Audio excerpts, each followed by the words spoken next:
Good morning. Welcome to a virtual social studies class for 7th grade. We're talking about timelines today.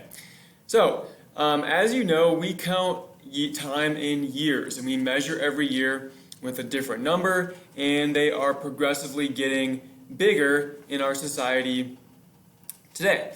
So let's talk about timelines. Like, where does time come from? How do we measure it? What does a timeline look like? All those kind of things.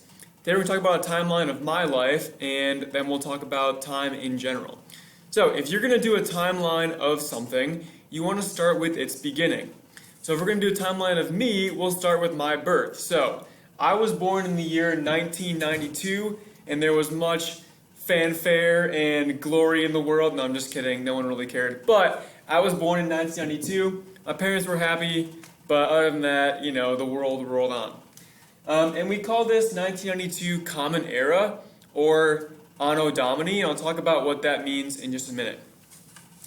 So over the next few years, my parents had more children, and by 1998, I had 3 younger brothers, and then so that's the year that my last brother was born, and my personal family was completed by my parents.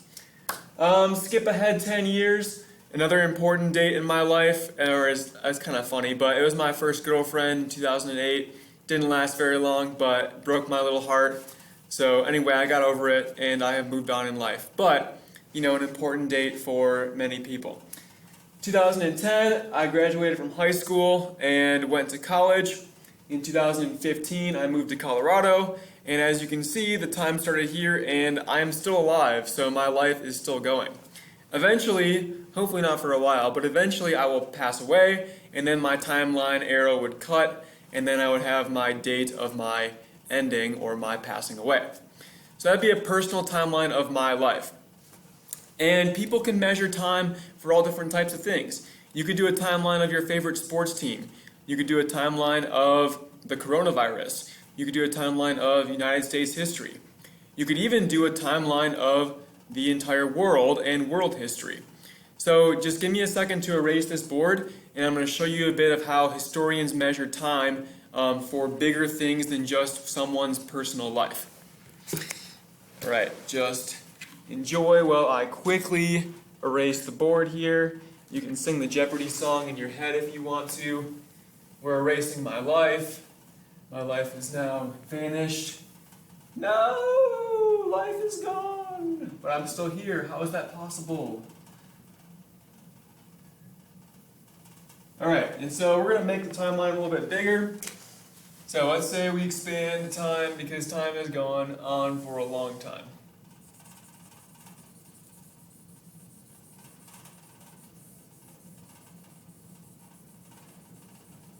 Alright, now we have a much bigger timeline to work with. So, the important date to know for the weird lettering that you see on timeline is the year number 1.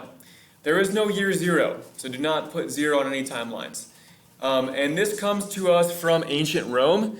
So you may have seen this guy on my desk last year, Julius Caesar. His nephew and successor, named Caesar Augustus, the Romans start counting time during that emperor's rule. So we call that year 1. And in year 1, the Romans start counting time.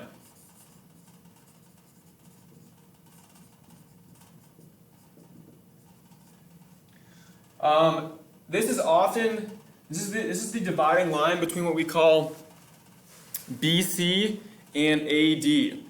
And this gets a little bit confusing because people connect BC and AD with the religion of Christianity, even though it was the Romans who at this time were not Christian who started counting time. And so in a lot of books you will see BC or AD. BC would refer to the time before the year 1, and AD would refer to the time after year 1. BC would mean before Christ, Anno Domini would mean after Christ was born, or year of our Lord. And the reason that this worked out well for the church is that Jesus was born in what we consider to be 4 BC. So it connects nicely with when the Romans were starting time. It's not exactly true that they counted time in the exact year he was born. It was actually 4 years before they started counting time. But for people in Christianity who believe that Jesus was the most important person ever born, that for them was an important time to start counting time, and so it connected well. However, because using BC just limits us to one religion's point of view, modern historians will use what's called BCE and CE to refer to the same dates. So you would say BCE would be before Common Era, and then after the year 1 would be CE or Common Era. So we could put that, and that means the same thing. So it's before year 1 or before the Common Era. So let's fill in a few more dates, and I think you'll get the hang of how this timeline thing works. So if we go all the way super far back here to 3,400 BC/BCE, we get the invention of writing.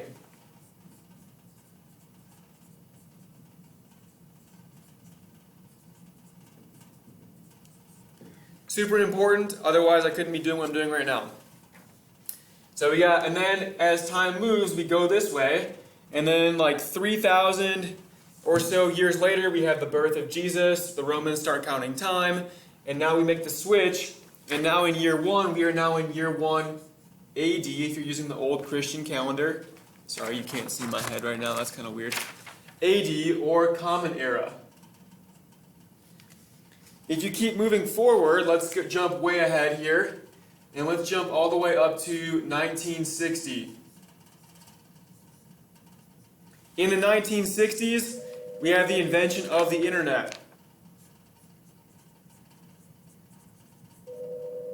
Yay, internet! My phone's ringing, sorry. And then if you were to keep going up all the way up here, you have the birth of your awesome teacher in 1992. And we're going to use the AD, CE for these because they are after the Romans started counting time.